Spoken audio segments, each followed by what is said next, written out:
Well, hello, David. Hello, It is Carl. nice to have the occasion to talk to you. I would like to start off with a very general question. You've been in anthropology now for like more than half a century. And my question is, what brought you into anthropology? Good question. I think when I was in the sixth form of my university, high school, at the age of about 17, I became very conscious of events in Africa. This is the time when countries were pushing for independence from colonial rule, and also the time when in Kenya there was what was called the Mau Mau movement, which in fact was, if you like, the liberation movement, which occurred from 1952 to 1959. So at the tail end of it, I was very much made conscious of what was happening, and I was not alone in worrying about what was happening in Africa. We were young and obviously radical in our views, but I think quite rightly radical in our views.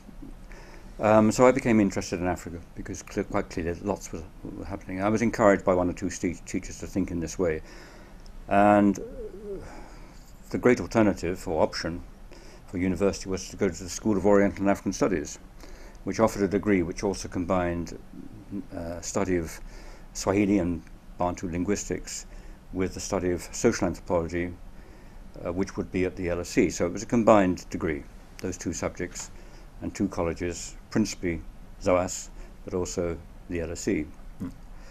So it combined, if you like, a young person's concerns about political events in Africa and indeed the world generally at a time of tremendous change, anticipated change as well as actual change in, as I say, the liberation struggles and the emergence of political independence throughout the world. So that, coupled with the possibility of learning about these places and also developing a disciplinary approach, i.e. social anthropology, as well as learning the languages, was very appealing.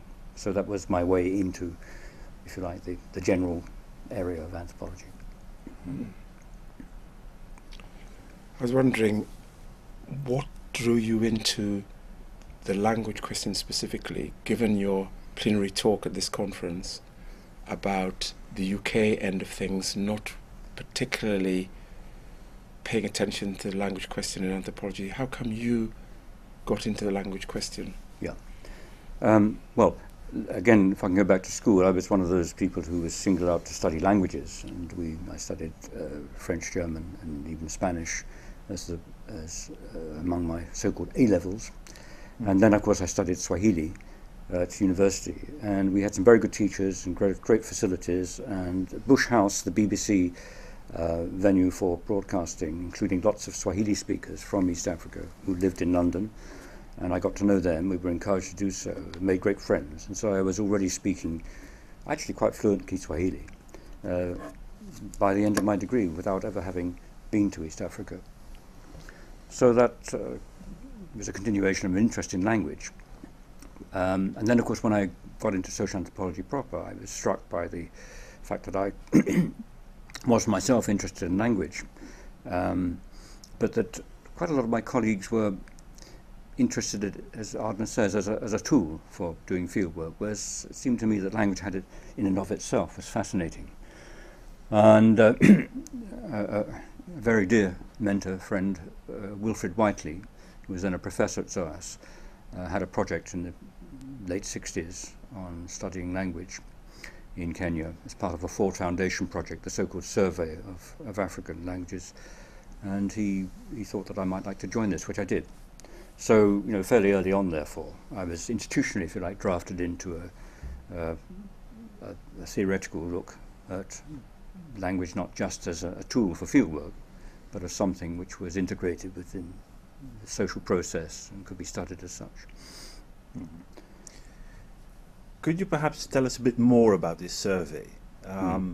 Because as far as we can see, the survey as such had quite a number of innovative dimensions in terms of the study of language and social change. And within that, your position is quite prominent, so to speak. Also in the publications afterwards, you take up a whole number of chapters in that a book, Language in Kenya. Hmm. So could you tell us a bit what made you such a what gave you this special role in a project in which, if I'm not mistaken, you were a junior researcher? Yes, I certainly was a junior researcher, but Will Whiteley gave me plenty of scope to do what I wanted, and I had lots to say, and so yes, I took up 4 chapters out of a book. But before that, there had been another conference and publication called Language and Social Change, which Whiteley had edited, and I'd written a paper there, which was about some people basically in a bar in I guess in Kampala, people of different ethnic groups who switched between different languages at certain points in their interaction. When there was a crisis, they would revert to their vernacular, but when they were trying to talk amicably without crisis, and they would use the Kiswahili or even English as a kind of lingua franca. So this struck me, and I wrote a paper on that, and John Gumberts and Del Himes especially liked it. They were at the conference. So it was my first experience with meeting these great people. And they were very encouraging. And so I thought, well, there is something in this. And then when Will Whiteley drafted me into the African Language Survey, clearly I already had some idea of what perhaps I could do. The African Language Survey, you asked about that. Yeah, this was a remarkable project, I have to say. It was very well funded by principally by the Ford Foundation, and covered a number of African, Central and Eastern African countries, from the mid-late 60s until the early 70s. And each of the separate country projects produced at least one book, and sometimes more than one book. Very variable, actually, in their format. And the work ranged from, if you like, a rather classificatory approach to language, basically identifying languages and their differences. So it was a very essentialized view of language in some cases, to our project, which was much more concerned with, if you like, language as a form of social interaction and trying to see the social context as part of language transactions. I think perhaps we emphasised that more than any of the other projects, and that was because Will Whiteley was a trained anthropologist from Oxford, and I was, and as I say, I was a junior member, but I was able to take that on board and look at language. There was still, even in my work, I think, a somewhat more essentialised approach than I would adopt now. I mean, I distinguished the different vernaculars from each other as if they were self-contained, but at the same time would make remarks to the effect that there was a lot of borrowing, but that wasn't the principal focus. But it was there.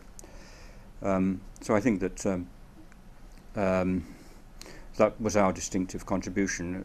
Yeah, I think it was probably quite ahead of the time that we were looking at the kinds of issues we've been talking about today, actually, you know, so-called super diversity, but also the breaking down of the barriers between the essentialized view of languages and treating them as areas of communication where there's a lot of borrowing and crossover talk, to use the modern phrases. So if one reads the stuff, then I think one would say, yes, we were, how many years ago is that? 50 years ago, is it? Something like that? We were dealing with these kinds of issues, but because we didn't have the particular terms that we have today.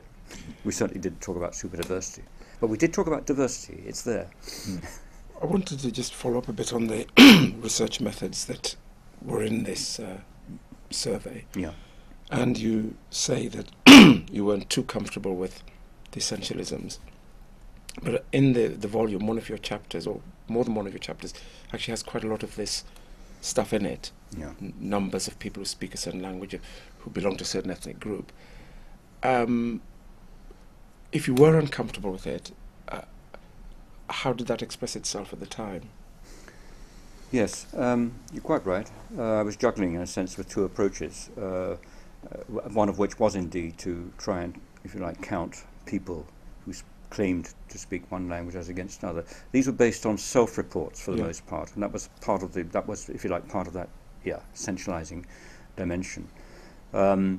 It was an attempt, really, I suppose, to try and get some idea of how people themselves saw their linguistic environment, especially in a city like Nairobi, which was developing enormously demographically and in other respects.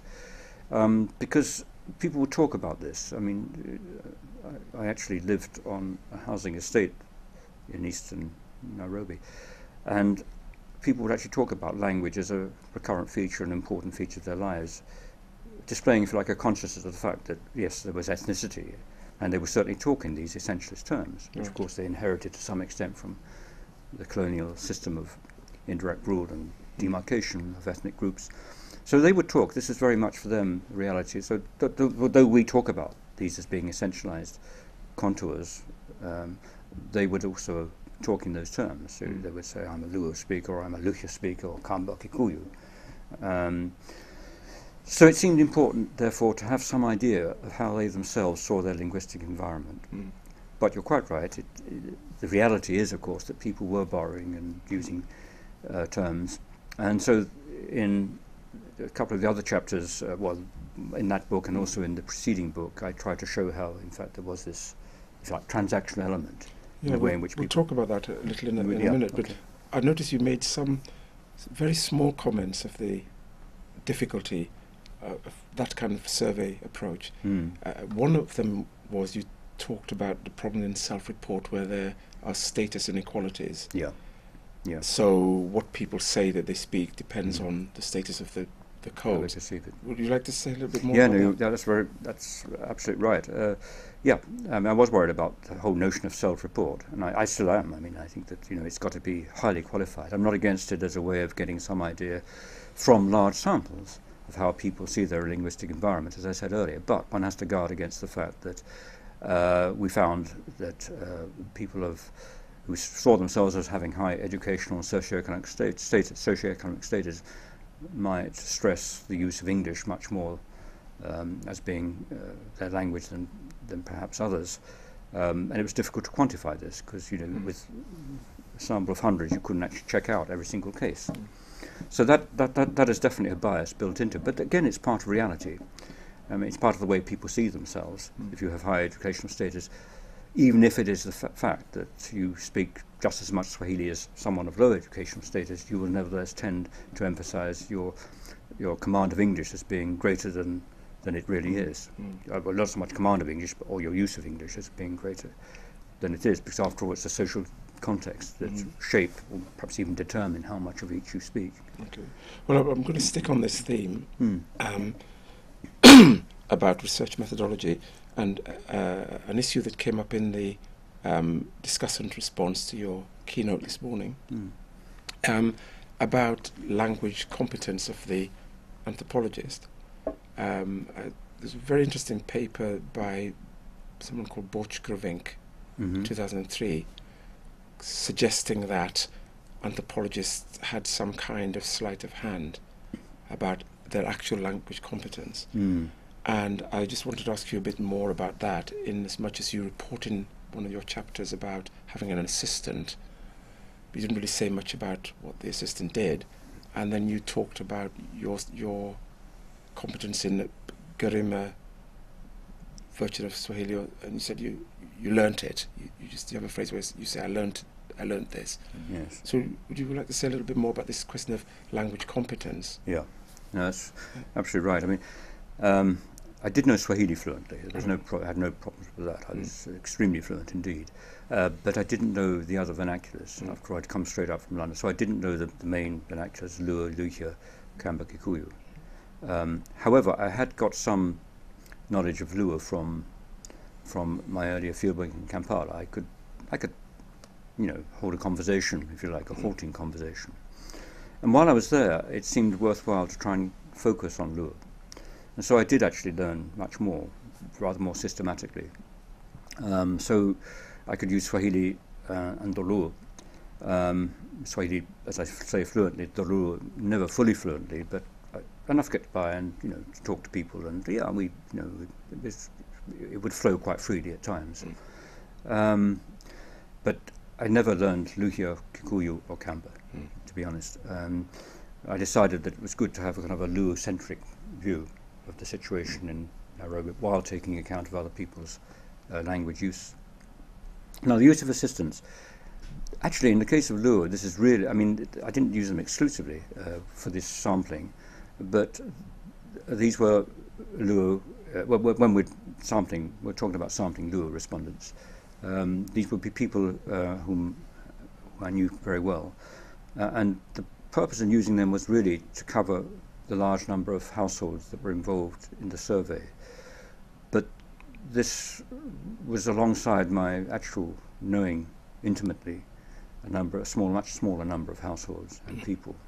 In the case of the other languages, Luo, Kikuyu, Kamba, the assistants I used would generally not be Luo. They would be of those languages.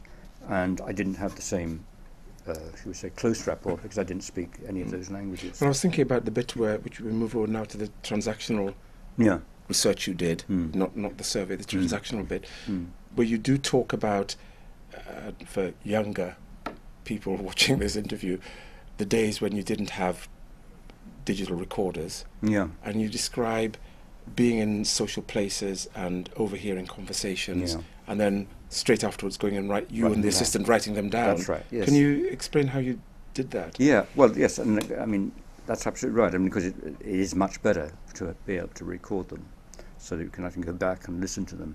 And I didn't have that opportunity.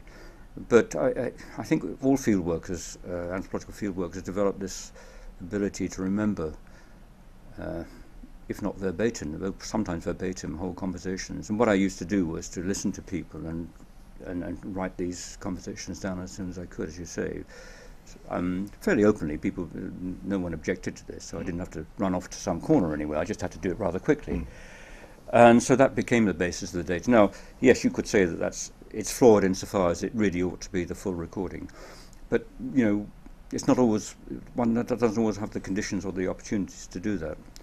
But I was certainly confident that the points I was trying to make about the transaction of languages and the way in which people switched, that the analysis I gave did actually represent the situation as it happened. Well, it's at this distance, it's really interesting, the transactional stuff you wrote in the book, one of those chapters. You had a number of episodes, and embryonically, it's very like people now do with some of their language superdiversity research, where they're capturing naturally occurring conversation. And as the late Jens Norman Jørgensen talked about, identifying features, language features, not languages. You, in your own way, were sort of reaching for that in those analyses, it seems to me. Definitely, yeah, definitely. I mean, I'm very aware of that. I mean, you know, the way in which bits and pieces of different languages are combined together, but in some emerging pattern, if you like, it was emerging rules, if you like. And I referred to this today in the lecture, that one example I gave, I think, Nita Winyu Kabisa. And that was just listening to kids talking to each other as they played football outside the house, which I stayed in on the housing estate. And I do have some recordings of some of these kinds of conversations. I mean, there's nothing very special about that. It's basically, as I say, the use of Kiswahili pronominal prefixes and tense prefixes, but the use of English suffixes, but then with adverbs going back to Swahili. So Nita Winyu Kabisa, I mean, it's a very regular pattern, and I was struck by that. So, I mean, that was, as I say, definitely an indication of how even among kids, and these were kids of about 11, 12, 13, I think, how they were developing their own language. But you were also fitting in the other African vernaculars into this pattern as well. That was true. That's true. Part of the features. Yes. Yes. Well, that was the whole bit is about transactional analysis. Was in fact that this was often in the context of jocular exchanges. You know, people would go into a market. Say a Loa goes into a market where the market stall is managed by a Kikuyu, say, and there's always a certain edge in ethnic relationships, especially among people who don't know each other, or only perhaps among people who don't know each other. And so there would be this kind of series of concessions. The Kikuyu might, Kikuyu stall would see the Luo, recognize him as a Luo perhaps, and then greet him in the Luo vernacular. So it's, in a sense, the Kikuyu stallholder's concession. And the customer Luo would then reply either in Luo or perhaps at some point in Kikuyu, because people would share these different bits and pieces of each other's languages. And so it's a series of concessions. And you could say, well, the stallholder wants to sell things, so of course it's a kind of a gift, if you like. and the customer is prepared to play the game, and maybe he will get a discount after all. So it's all set in this context of a game-like context, in which bits and pieces of language from different vernaculars were transacted.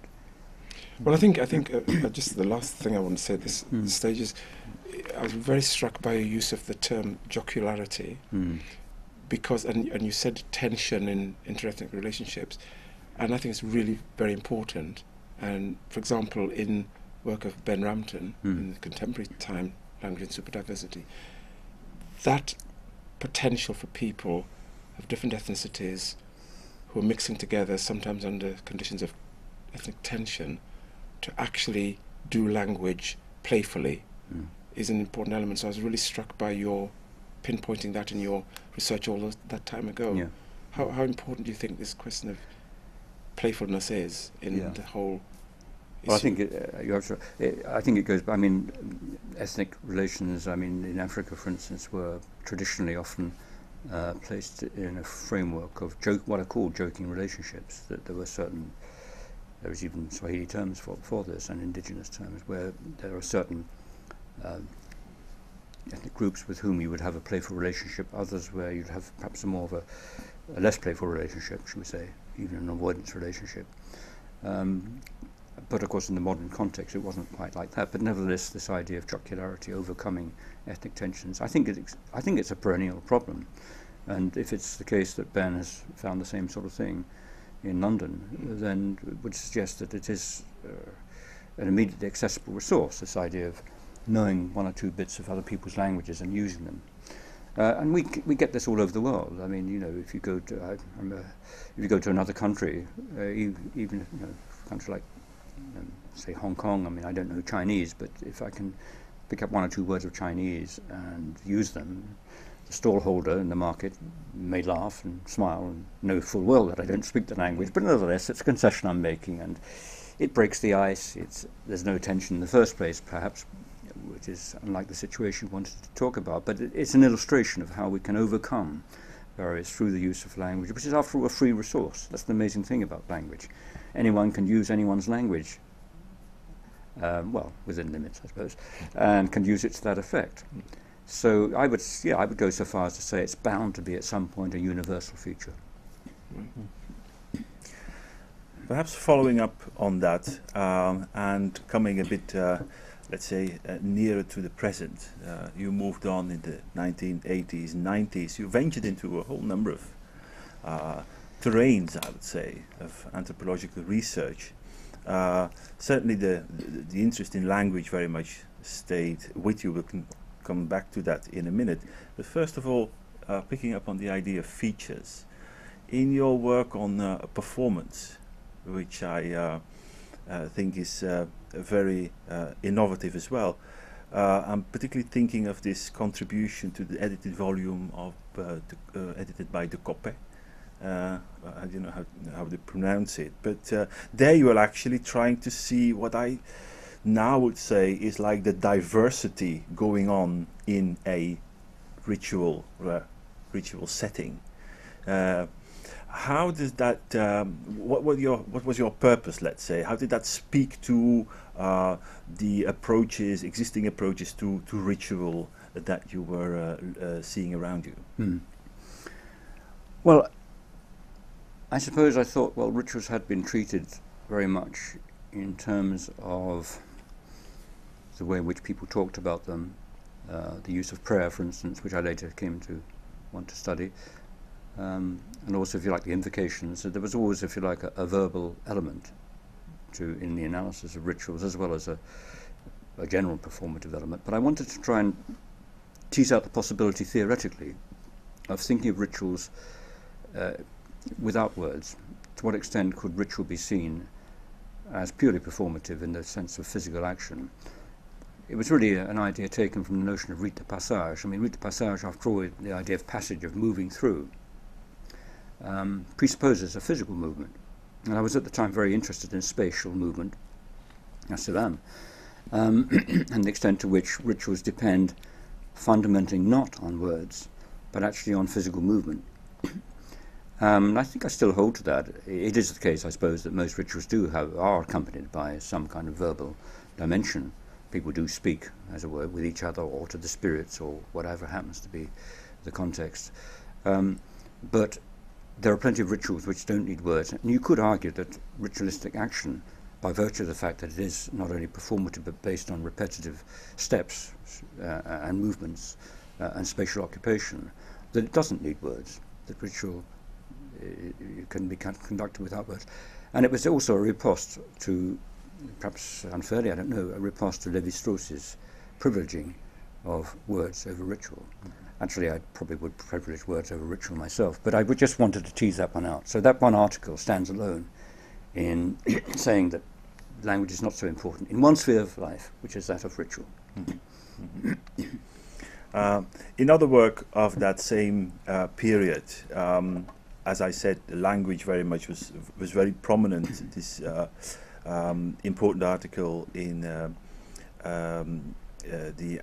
Annual Review of Anthropology on political language, and this seminal volume, Semantic Anthropology. Could you just say in general, what were the leading ideas you hinted at also in your keynote address? What were the leading ideas to pursue your interest in language, but outside the interactional, transactional sphere that you were very much focusing on in the 60s and 70s? Yeah. Well, take the article on political language first. This arose out of some earlier publications on speech making, public rhetoric, and I still remain interested in this. That particular article was really a review of other people's approaches, with mine, if you like, added on or repeated. But it's trying to look at the extent to which one could claim, as some have claimed, that the use of a particular form of public rhetoric stifles creativity. And I think it's more complicated than that. And one or two others have now agreed with this, that in fact you set up a kind of a dialectic. You speak in a certain way, formalized language, but that inevitably generates its opposite. Maybe not at that particular point in time, when you're there on the platform speaking, but at some point. And the use of certain terms may trigger a reaction. So it's not just the case, it seemed to me then, that you have, as well, command through your use of key terms, public rhetoric, over the total social situation. There will always be some kind of reaction. One of my best examples was the article by, is it Bergström? I've forgotten, Bergström, on the use of democracy. Once in Nepal the monarchy used the term democracy, said, well, told the people that one day they will have democracy. According to him, once people had got this idea, hey, this is not a bad idea, we want it now, not in the future. And I thought that was a wonderful illustration, and we know, because that did happen, that the monarchy was overthrown. Now, if that analysis is correct, the introduction of a key concept like democracy, which is a whole plethora of ideas, obviously it's more than just a word, it's an opening up of new possibilities. If that can trigger literally a revolution, then clearly we're onto something where it is not possible to say that you can never command others through the use of language or stifle creativity. There will always be, if like, a riposte or even resistance. And that's really what that article is about. Now, semantic anthropology was somewhat different. There, it was related, but it was a collection of articles for the most part, with myself giving an introduction. But it was trying to show how language itself is society. It's not just that language is part of society, that our very interactions are communicative. No one perhaps would dispute that. But that language is an essential part of the communication. This actually relates to another work that Tim Ingold's, I think it's called Dictionary or Encyclopedia or Debates in Anthropology. And I think that, yes, language is society, language is interaction, that you cannot do without language. So, it's not just that as humans we are linguistically gifted or enabled in a way that other animals are not. I think it's just that it is that language at some point comes back at us, whatever our situation. it demands commentary. And so, however silent you may remain in a situation, or however much may depend upon physical actions to carry out tasks, at some point there's a kind of linguistic or verbal response or reaction from someone somewhere, even if it's only yourself. So it's that, I didn't want to disconnect the two. You express that nicely by saying, semantic anthropology, it could have been critical anthropology or reflexive anthropology. Yes, so yes. You open it there. I mean, it's like a bit of an attempt at reinventing anthropology, at least. That's quite right, yes. I thought that they could easily, that's quite right. Semantic anthropology, critical anthropology, reflexive anthropology were could have been alternative ways of referring to it. The book came out in 1982 at about the same time as is it Marcus and Clifford, Right. and their work, which obviously was very important. And I think we were saying very similar things, but I think ours was much more, ours was definitely more linguistic, whereas their approach was much more general, asking very important questions about reflexivity in the field and in the writing up of field reports. But I think that ours was part of that same genre. I can't remember which came first, about the same time, I guess. Also, a bit later on in the 1990s, you moved on to Oxford. You became head of department. As I remember, you were sort of headhunted to come there, and well, perhaps not the right word, but to help out an institute which was trying to, perhaps reinvent itself in a new era after the big men, between scare quotes, had left. Evans Pritchard, Godfrey Lienhard was still there, but no, he'd gone. Yeah, and Edwin Ardner and so on. Yes. So it was a new era, and I'm not only for Oxford itself, but also the anthropological landscape in general. How had that changed since you've started being interested in African anthropology back in the 1960s? Had decolonization sort of changed anthropology? Was anthropology properly decolonized? Yes. Well, let me start with the Oxford thing. I think that it has to be remembered that Oxford Anthropology, the Institute of Social and Cultural Anthropology, had an FT, a full-time equivalent staff of only 7, believe it or not. I think it was 6 plus 2 halves or something of that kind. There were 1 or 2 other anthropologists in other departments, but the institute itself had only an FT of 7. And so on a purely pragmatic basis, I realized, well, 2 things really. One is that would not survive. This is a time when there were amalgamations of departments throughout the country, the UK. Many nights of the long knives in which, really hard times actually, under governments which wanted to make cuts just about everywhere. So I realized that we had to expand, or else we would be simply, properly amalgamated with sociology, which at the time seemed to be favoured over other social sciences apart from economics. So I set myself the mission of expanding. Now, the second thing, therefore, was how to expand. Well, what attracted me to Oxford, actually, was the fact that they did have biological anthropology, they had material anthropology, including, of course, museum ethnography through the Pitt Rivers Museum. And there were other possibilities of amalgamation, of expansion. And so the idea was, if not to create a 4 fields approach in the American style, to do something quite similar, really. Biological anthropology, we had a professor called Rick Ward, who was initially very cooperative and helpful, but unfortunately died.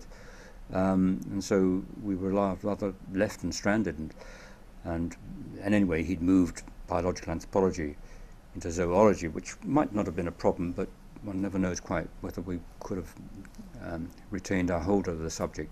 So we started afresh. So gradually, by recruiting people into what we then called evolutionary anthropology, and prominent people like Robin Dunbar, for instance, and cognitive anthropology, Harvey Whitehouse later, and by recruiting people into material ethnography, very good people, and being fortunate in having Michael Hannon as the new director of the Pitt Rivers Museum, who was obviously very inspiring and innovative. and also, most importantly, by building up medical anthropology, which is now very prominent, and I think could certainly be argued to be the best group of medical anthropologists in the country, possibly in Europe, under the leadership of Elizabeth Hugh and Stanley Ulyashek. So we built up all these different arms, and then of course Steve Vertovec brought in the Transnational Communities Program, which eventually became Compass, and that was another arm of anthropology. So migration and transnational settlement had their own institute, and of course it's expanded since then. So that was your first comment about Oxford, how, you know, what to do with it going there. So it grew from being a very small and interesting but rather small group of social anthropologists, 7 in number, to something over 40 people, divided into these different sections, and if you include all the add-ons and the postdocs, many more than 40. I'm not suggesting that when I arrived there was not quality. Of course there were quality. There were people like Peter Riviere there. So that wasn't the problem. The problem really was the future of anthropology, and this relates to your other question, anthropology in UK. The future of anthropology not only at Oxford, where we had the resources to build, if not a four fields approach, something similar, but also the future of anthropology in the UK as a whole. And I thought then, I used to give 1 or 2 talks on the fact that we were on the cusp of having to enlarge anthropology, but also of intellectually wanting to enlarge anthropology, to take account of evolution and of linguistics and the medical, and of inevitably, therefore, having to encourage some degrees of specialization, not all of which, of course, was welcome. Let me make that clear. So it was a project for anthropology at Oxford, but also a project for the UK as a whole. And I think it's had some effect. I mean, there already were places like the University College London, which already had a, if you like, a more holistic approach to anthropology, and Durham, and to a lesser extent Cambridge, which though it was perhaps not well coordinated in quite the same way, but it was there, more fragmented. And since then, I think there have been attempts to try and bring in museum ethnography, for instance, medical anthropology certainly in other departments, and even evolutionary anthropology. So I think it is an inevitable way in which anthropology as a whole will go. So it's as if we're coming back to an integrated, holistic anthropology, rather than just calling ourselves social anthropologists as against physical anthropologists or biological anthropologists. How had the image or the mission of anthropology changed in a world that was dealing differently with the exotic? One of the issues you address in your the lecture? Oh yes, yes. The Nemi and the that's modern right, world. yes, one of the lectures. That's right. Yes, yes. Well, that's true. I mean, in a sense, this is something we all shared. I think the realization that we were part of the other, and you know, it was the inevitable shift at that time from a realization that we were not, as it were, disengaged or dissociated from, nor have no effect on peoples we studied. And I had the image, of course, of going out into the field, and the realization, of course, that one's very presence there had an effect. That one was part of that which one observed. And I think that was a general message we all came to share. And so that inevitably meant that if we were part of that which we observed, then either we were part of that exotic or there was no exotic to be observed. And of course it is a fiction. Human beings are human beings, and we have, you know, similar aims. And what we should recognize through our involvement in the intensive interaction that fieldwork involves over a long period of time, you know, speaking the language of the people we're working with, we should, in a sense, make explicit our common humanity. That the problems they have may be cast in a different language and perhaps even expressed culturally in a particular way, but they're the same problems that you and I have. And I think that kind of existential element became very important for me, at least. And it was more than phenomenology. It was not just observing what was going on there and, you know, as the basis of any observation and interpretation. It was actually sharing their humanity. Sounds perhaps a bit over-sentimental, but I mean it was quite important at the time to try and get over that idea of the other out there, we here studying, going out, which after all was an extension of the old colonial form of approach, which perhaps was inevitable at the time, but was no longer relevant to the modern day. And of course more and more anthropology students especially were from these very places. So I think that was something that happened throughout anthropology, and it was very exciting. Mm-hmm. And after Oxford you moved on, among other things, to Göttingen, to the Max Planck Institute for the Study of Religious and Ethnic Diversity. What made you make this step, and what did you find interesting about this young institute which is trying to deal differently with diversity? Well, I think that the first thing to say, I think, is that it was my wife Vibha Joshi. She was offered a fellowship there to work on northeastern India, but and her boss, if you like, her director was Peter van der Veer. But Steve Verteweg, the other director, got to hear of this, and he and I, of course, had known each other in Oxford. In fact, I'd appointed him to his position at Oxford before he went to the Max Planck Institute, and he suggested I come as well. And more than that, he wanted me to build on my interest in medical anthropology and to set up a medical anthropology group. And I was very happy to do that because I had been interested in, if you like, comparative medical anthropology. And this seemed to be a wonderful place where one had the resources. That was the main thing, I think. You may know that at the time we were instructed, as it were, to build up the library. Now, how often do you get that opportunity? There was money to use to build up a library, quite extraordinary. That was a fantastic temptation. So I wanted to do that, and since medical anthropology was one of my fields, I wanted to be able to set up a working group, which is what happened. That already before then, Gabriel Alex had been working in the field at Max Planck, so it wasn't as if I came entirely alone. And then, of course, later Christina Krause became appointed to that position, and had already, while she was there as a doctoral student, was working in medical anthropology. So there was a basis of it, and Steve felt I could help out there, which I was happy to. And then while there, we had the visitation by Ben Rampton and Jan Blomert.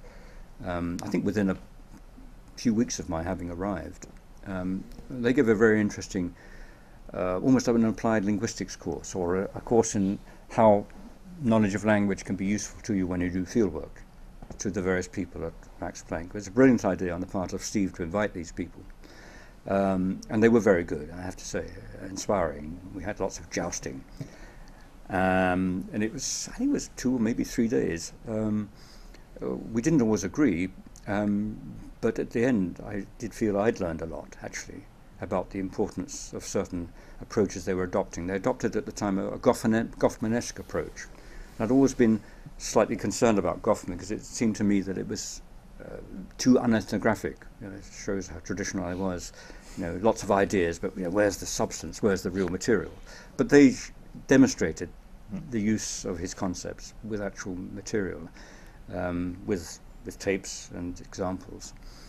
So then I don't know if it was my suggestion or whose suggestion that why not have a working group in sociolinguistics, or linguistic anthropology, whatever you want to call it. Sociolinguistic would have been the right term, since it wasn't just anthropologists. And then, of course, because Steve was developing his notion of superdiversity to fit that sociolinguistics into superdiversity. And so the working group in sociolinguistic diversity superdiversity was born. And that, of course, also tapped into my interest in language very directly, which is still my favourite. I mean, I still am more interested in language than anything else. I don't know what that... Yeah, well, it's very interesting because how these connections go, because some years before, when Steve Verteweg was at Oxford, the Compass thing, he invited Ben Rampton and myself to go and do a presentation. We'd written a paper about Creole metaphors in sociolinguistics. I think it was a seminar about Creolization. Yes. Ulf Hanitz was there. Oh, right, yes. And there's an interesting link here, because in your concluding commentary in the latest Diversities journal, you talk about parallel pluralisms versus fuzzy boundaries or no boundaries at all as a way of understanding language and cultural practices in multi-ethnic and multilingual societies, which superdiversity is concerned with, which in a way may be something to do with what used to be called creolization or not. But I wondered if you would like to say a bit more about this idea of parallel pluralisms versus fuzzy boundaries in comparing with your East African research and contemporary work on language and superdiversities. And in particular, were there any fuzzy boundaries in your earlier East African work? Or was it all parallel pluralisms? I think that this goes back to the earlier comments, that many of us, including myself, still thought initially in terms of different languages. In other words, we were borrowing the framework, or if you like, the worldview of the people themselves that we were talking to. And as a Swahili speaker, I would come across this, and people would differentiate themselves by saying I'm a Luo speaker, or even I'm a Bantu speaker. I even came across that. So people were using these. So we started with that. So yes, our initial canvas, if you like, was essentialist and therefore pluralistic. And then, of course, the idea was to try and show that that wasn't always the case, hence the interest in transactional language. But I suppose it is still the case that people, even nowadays, at the present time, still talk in terms of different separate languages, while at the same time engaging in all sorts of linguistic exchanges, which make it very clear that the boundaries between these so-called separate languages are in fact fuzzy. But I wondered whether there are particular locations which lend themselves to parallel pluralisms and particular locations which lend themselves to fuzzy boundaries. And I say this because it's come up in language and superdiversity discussions that we've been all having for the last few years. Yes. I'm based in London, and in our discussions we've often felt that in lots of locations in London it's dominated by fuzzy boundaries, linguistically and in terms of cultural practices and ethnicities. But in some of the other locations in our language and superdiversity group, it's parallel pluralisms. And I was thinking about it recently with the UK reports on the rioting in Sweden, where the report said, the riots took place in immigrant areas. And Carol earlier on said, I live in this area of Brussels, which is the black area. In a location like London, very many places you can't say that they are immigrant areas or not. They're places of many ethnicities and many language practices. So were there any places like that in your earlier work? Oh yes, well, in Nairobi, when I did my study of Luo, 1968-69, the area where I got a house to spend most of my time was in a housing estate called Kaloleni, which was, I think, 90% Luo. And there were a number of other areas in Nairobi which were also associated with distinctive ethnic groups. But there were also other areas which were very mixed. So you did have that kind of pattern of, if like, separateness on the one, ethnic separateness, but also ethnic mixing. So there were such areas, and in my case, well, I chose the Luo area partly because I'd come to know a bit of Luo, the language, from my experience in Kampala, and was able to extend it and taken this decision, so it made sense for me to be there. But I certainly went to other places, and there were two beer bars on the estate, which I describe in my book on Luo. One was ethnically mixed, and the other was entirely Luo. And so I'd go to both bars, different kinds of beer being served, and a completely different ambience. Fascinating. So there were these, but what is interesting is that people would also recognize this difference. They would talk in terms of mixed areas. But more importantly, it's always the marked one, I suppose, that stands out. They would particularly talk about the ethnically separate or distinctive areas. This is a Luo area, this is a Kikuyu area. In a sense that they marked their map of spatial and ethnic understanding, whereas the mixed areas, while they're acknowledged, were less prominent in conversations. What about the language practices in those mixed areas? Were they like contemporary superdiversity and when they're fuzzy really boundary? Yeah, well, when they're really mixed, they're Swahili. This is why Swahili is such an important language in East and Central Africa, and its development over time. Take the case of Kampala. When I first went to Kampala in 1962, this will surprise you, I spoke a form of what people thought was coastal Swahili, which is, of course, the high, pure form, only because I'd been talking to coastal people for the most part when I was doing my 3 years of degree in Swahili. And they couldn't believe that I didn't come from the coast. As I say, it was fluent, but it was definitely if you like, a coastalized standard form of Swahili, quite different from the Swahili spoken in Kampala. And it used to be said in Kampala, oh, it's only these Kenyans who speak Swahili and maybe some of the people from the northern Uganda, but we Baganda, we southerners don't speak Swahili and so on.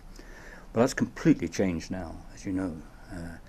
I mean, Swahili is widely spoken, well, not as widely spoken as English perhaps in Kampala City, but certainly very widely spoken. It's part of that East African, Central African territorial spread of the language. And so I think that, yes, it's something that one has to, the mixed areas, you asked me about the mixed areas, Swahili was coming along. What is also interesting, I mentioned today in the lecture the whole question of Sheng, which we talked about. I'd love to do more research on that. There hasn't been that much research done. And of course it's always a question of the extent to which there is something we can call Sheng, rather than there just being, if you like, an urban, mainly young person's vernacular, which mixes Swahili English and whatever ethnic vernaculars are to hand. And I think that's probably true. It's probably, I haven't done any research in recent, but probably a rapidly evolving mode of communication, which now has a name, Sheng, but which has very fuzzy boundaries indeed, probably the most fuzzy of all. I was just wondering, as a research problem that affects contemporary researchers, how do you, in your keynote, you talked about things like the unsaid, which can only be properly apprehended if you've got some kind of historical perspective linked with some ethnographic insight. Contemporary researchers have this problem of recording naturally occurring speech, often between urban youth of different ethnicities, and identifying features, language features, but not maybe picking up the nuances. How would they be able to pick up concepts like the unsaid and all of those things that you refer to today from these stretches of talk? Yes. Would they have to do it as a team, or how would they? Well, I think it could be done as a team. I hadn't really thought much about that. I think the critical thing is that these are, the unsaid is always relative in a sense. I mean, nothing is entirely unsaid. There are always allusions to a phenomenon. If there's an occasion or an event or a sense of there being something among us, whether it's witchcraft or fear of spirits or even just someone's jealousy, we may not refer to it directly, but there's a sense of it being there. So in that sense it's unsaid, but it's also relative because there are degrees of unsaidedness. And you can only really observe that relativity over time. And this seems to me the great methodological problem, to go back to your point. I mean, I was lucky, in a sense, having worked in one area, actually, come to think of it, having worked among Luo and Kiswahili, and also among other people, Giriyama, whom I haven't talked about for various, would have gone on for too long. Had I moved, say, to, I don't know, worked in China, learned Chinese and worked in China, then I wouldn't have had that long-term perspective. I'm not suggesting one shouldn't switch, because it's very tempting to switch, of course. But I've been lucky in having had that 50-year-long period in which I've been able to observe and take notes on, and indeed in some cases in later years record conversations and the use of these terms. So I've been able to see the relative significance of the unsaid and the way in which the unsaid becomes a said and then become stigmatized and then goes would you underground again. So would you recommend to younger scholars that they take what seems to be an approach taken by certain anthropologists of returning over and over again to the same place?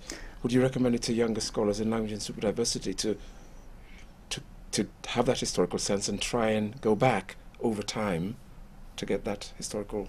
I think there's an option. I think that they need to think about it, and of course their interests have to be sustained, and I think that it may well be that some people feel they need to look at other social situations, cultural situations to sustain their interest. But it certainly is an option to do what I did. But the other possibility, the other option, is the one I think you alluded to, which is teamwork. It seems to me it should be possible for people who interact reasonably regularly with each other within a department, say, or across departments as part of a network, a consortium, to be able to, as it were, share that task, and for younger people to relate to older people, or more senior people who've worked in the field. So why not? I mean, that should be possible, that, you know, if you've worked in a certain part of the world and you're younger than me and I'm older, you know, why not come together? I think, in fact, that would be quite a good option, because it would bring about collaboration, which was not just for its own sake, but was focused on a particular problem, the longevity of language. But perhaps abuse. more senior scholars could open up their historical material to younger scholars who are going to the same location to achieve that effect. That's right, and I mean, there are archives and there are recordings. There's quite a lot of stuff that people do have, and increasingly so as time goes on. So in that way you share it, and I think this is why I think that, you know, INCOLAS or the consortium is very important, because we are in a position to do that. It doesn't matter where people go as long as they remain connected to each other through this focus, which a department can't necessarily provide, because, you know, departments consist of people who move on to other departments or retire, and paradoxically the department is not the best way for people to communicate, keep in communication with each other, whereas an organisation like INCOLAS probably is, as long as it's sustained, which is why one is very keen to do that. So I think I'd prefer that second option of people sharing their resources and their notes, and I don't think people are worried about that. I mean, you know, this is my data or something of this kind. The only slight worry that I have encountered in the past, I think, with one or two students, I think, is when I've offered to give them my notes on, say, Giriama or Lua, but especially Giriama, of which I have lots and lots of notes. Sometimes they've said, well, I'd rather not have them. I'd rather, as it were, arrive at my own conclusions, my own ethnographic discoveries. And I have to respect that, because I can understand why they would want to do that. So then I say, well, if at any point you want to use them, and in fact I'm going to put them on some website so they can be open to public access. That would be the only obstacle. But maybe then one could say, well, if it's only language data, then that doesn't matter, because after all, it doesn't affect their other ethnographic observations. But that's obviously something to be negotiated. I may come back to this question if Carol wants to add something more. No, I think I was rather thinking of perhaps concluding and talk a little bit about the future. We have already started doing that. Well, one bit I had in addition, which is linked to this senior scholar or more senior scholar issue, is earlier on you talked about an early stage in your career where you wrote a paper and you said Delheims and John Gumpertz liked it. Oh, yes, yes. Could you say a bit more about that scenario and how you saw those people at that time? What was the context in which they liked it? How did you take it? What kind of figures were they in your eyes? Yeah, that was a very exciting time. I say this was. I can actually date it now. Let's see. I think it's I believe it was January 1969, December 1968, January 69, around Christmas anyway, or New Year. It was at a conference organised by Will Whiteley, and it took place in Dar es Salaam in Tanzania. And it's incredible, apart from Whiteley himself, who was really quite brilliant in his own way. I know he's not much heard of, but actually he was quite inspiring. Invited were a number of people, including Delheims and John Gumpertz and Fishman. So you had, you know, the big three in a way, or a big three. And, you know, it's incredible to be with these people. I was just a whippersnapper in my 20s. And here were these, and they were all very impressive, I have to say. And I gave my paper. It was just a descriptive account, really, of people of different ethnic men, all men, it so happens, of different ethnic backgrounds, in a bar, at one point joking with each other, and then one of them says something that offends the other, and so they, there's tension. It's like a crisis. So I analysed it in terms of kind of like a ritual crisis. Something happens, what do you do with it? And as I said earlier, when there was crisis, people revert to their own vernaculars. They withdraw from this collective amity, whereas the amity itself is expressed in the use of Kiswahili, the lingua franca, or in some cases English. It was just a very simple point, really. But I think it was because that simple point was illustrated through a case study. That's why they liked it. And I remember John Compass going to Delaheims and say, this is a good illustration of the ethnography of speaking. That's the very phrase he used. I can remember it. Of course, I was very, very pleased, the great John Compass saying to the great Delaheims. And Joshua Fishman was very articulate, very, very intelligent man, producing a different perspective, on his work, a different agenda, if you like, a different approach. And he and John Compass argued ferociously, and which was good to see too. I mean, when you're in your 20s and you see these great stags locking horns. So that was, I don't know what that would, and of course the article, the papers were later published as, I think it was called Language and Social Change. Another influential person, by the way, who actually figures in that and was at the conference was Aidan Southall, who was one of my supervisors. And he gave, again, he's probably unheralded and yet should be much, much better known. He wrote a paper, which was one of a number really, which tried to show, if you like, the fuzziness, to go back to that term, of language use and boundaries. Because he had this knowledge, formidable knowledge of Nilotic languages, not just the one he'd worked among, the Alur, but some related Nilotic languages, and also had an understanding of Bantu languages and linguistics. I mean, he had some knowledge of Luganda and Kiswahili, because he lived in Uganda. I mean, he's one of those rare people who went out in 1946, I think it was, and stayed there until mid-60s, continuously. He wasn't one of those who came back to a position in UK or USA until much later. So he had, 20 years or so of actually living in Uganda. Fantastic. So he knew the languages. And so he gave this wonderful paper in which he tried to show how, key concepts, I suppose, come to think of it, key words floated around, so to speak, between different communities, which were ostensibly different linguistic communities, but which were in fact sharing notions which were common to them all, without necessarily acknowledging this. And he did it. Made a similar kind of analysis. And was that published? Oh yes, it's published. Yeah. It's a very good book, Language Use and Social Change. Fashions come and go, but it's it's a book which is still relevant today. Yeah. Okay. Anything else you wanted to say? Well, thank you very much for that really illuminating, interesting survey of some of your influences and experiences. I think I've enjoyed it, and I'm sure Kat has. Thank you. Thanks very much. Thanks. Thank you. Okay.